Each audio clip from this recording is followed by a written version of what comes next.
Based on recent tweets and the way forum posts have been, and the order of sequence of events has happened, where Hiko has left Cloud9.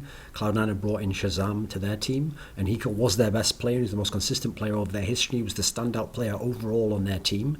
It seems almost impossible that they've kicked him in that sense. So people are understandably speculating, I think accurately, and he's ruled out retirement, and he even said it was his choice to leave, that as a result he's leaving, and he said he's not going to retire, to join another team. And of the teams that are available, iBUYPOWER is the obvious choice to join. Days just joined up with him again. In theory they can make a super team there, and that seems like where he's headed. But an interesting side factor of this is that it now puts one of the players from iBUYPOWER in a difficult situation, which is the player nitr0.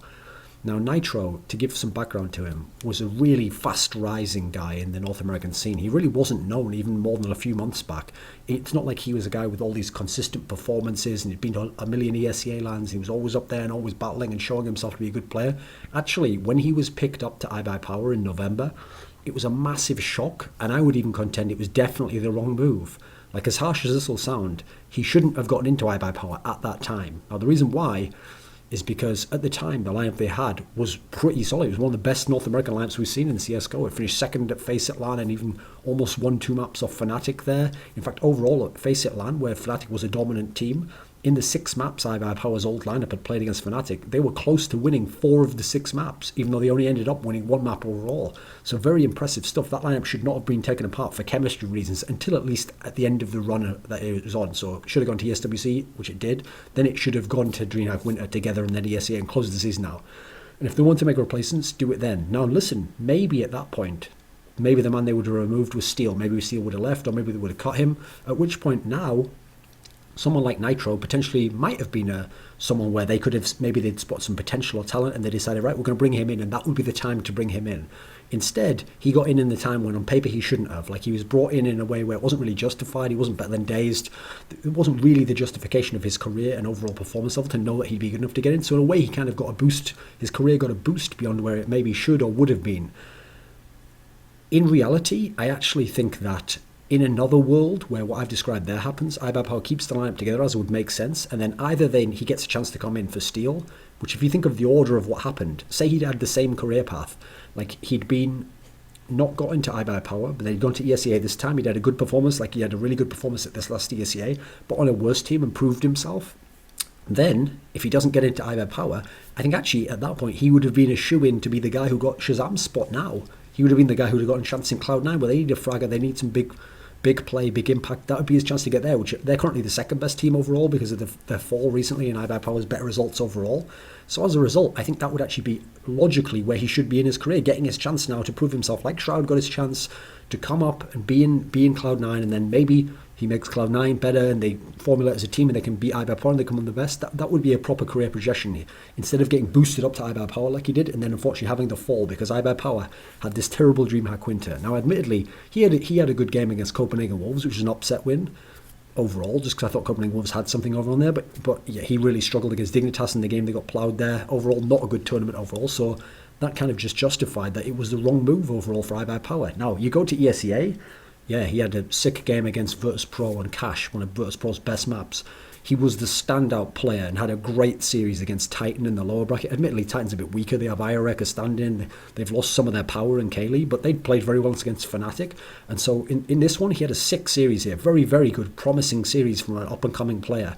Against Denial, he wrecked them quite easily, his old team. They don't consider them a top team, though, obviously.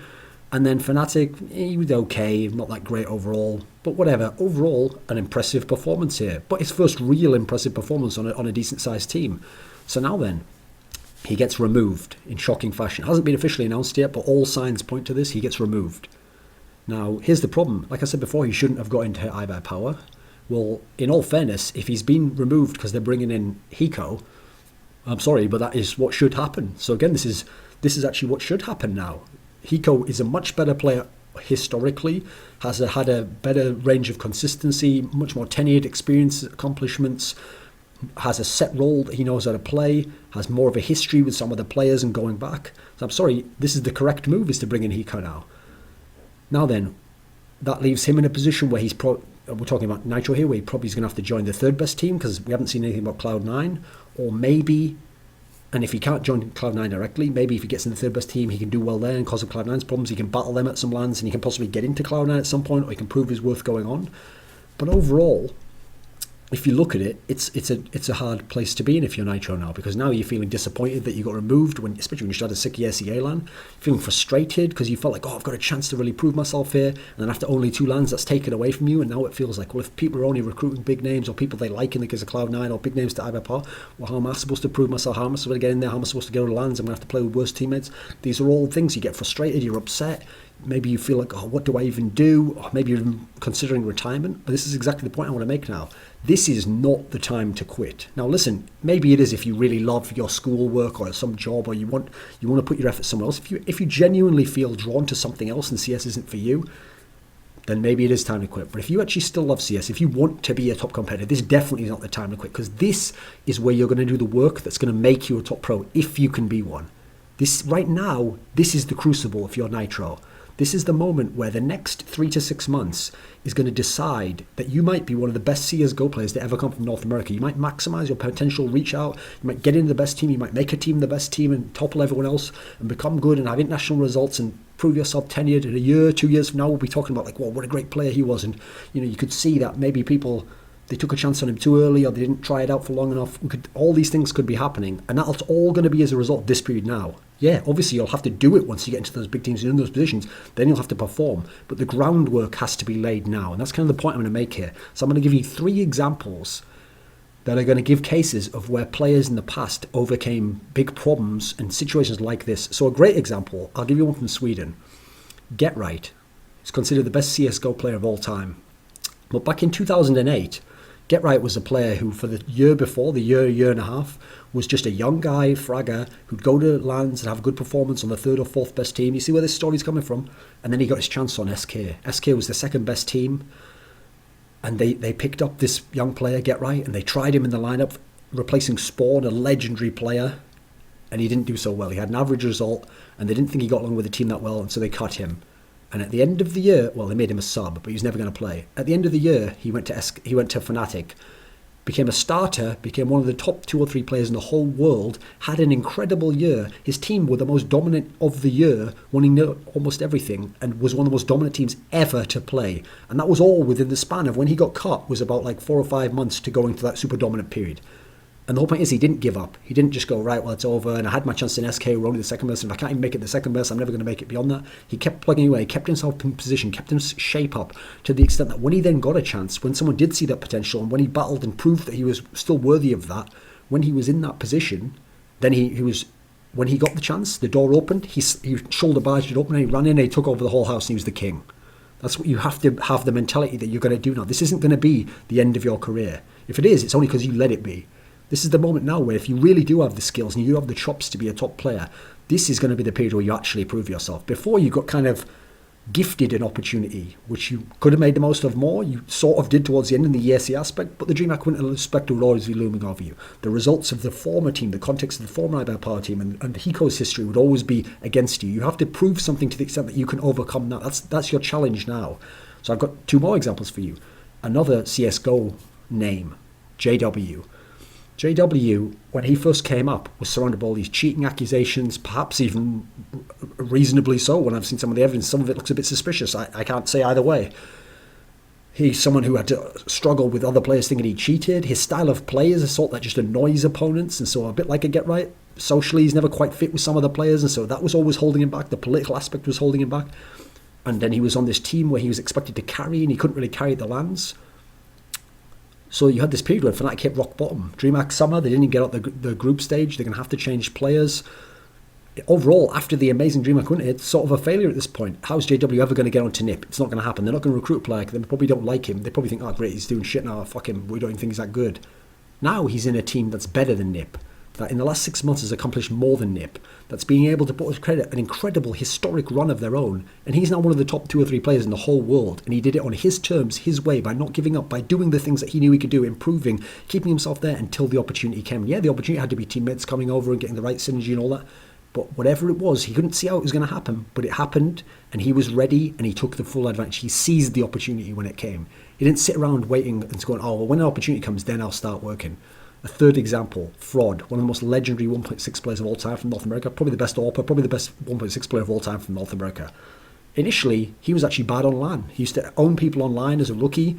Then he went to the LANs. He was just average. Couldn't really do much. People thought, he's just an onliner. Then he was really disliked by his peers because he was a shit talker. He was cocky. He thought the whole game should be based around him. And so teams didn't want to have him. They didn't want to base the whole game around him. Well, later on, he proved himself to the extent that the best team ever from North America was the team that he was on, Complexity, that became world champions when ESWC, and he was the focal point. He was one of the biggest hard carries ever, where they designed the whole team around him and everything he did. And in the end, his philosophy was proven to be effective, to be justified to a degree, and he did it on his terms, and he didn't give up, and he kept going, and he got his opportunity. There's your three examples. But going forwards, what I said that thing before about how you don't just sit back or give up and then hope that another opportunity is gifted out of the heavens, comes down a bottle, and you open it, there's a note in it that says go to this place and dig under the tree, there's marks the X, and that's where you get the magical amulet that gets you into the top team. You don't do any of that bullshit. The key thing is you need to work harder now to prove yourself now to get into the top team where you're then going to have all your success if you're a guy like nitr0 now. Think of this analogy. Imagine that getting into the pro scene is like you have to get down a certain river somewhere, and you're swimming down the river, and initially, maybe you're a talented swimmer, maybe you're an athletic guy, initially the water was quite shallow, it was quite cool, it was quite calm, and you could swim very easily, and you maybe even very rapidly you got down there. But then you come to a point where there's sort of a delta, all these other rivers are flowing into it, and this is the heavy competition, at least within your region.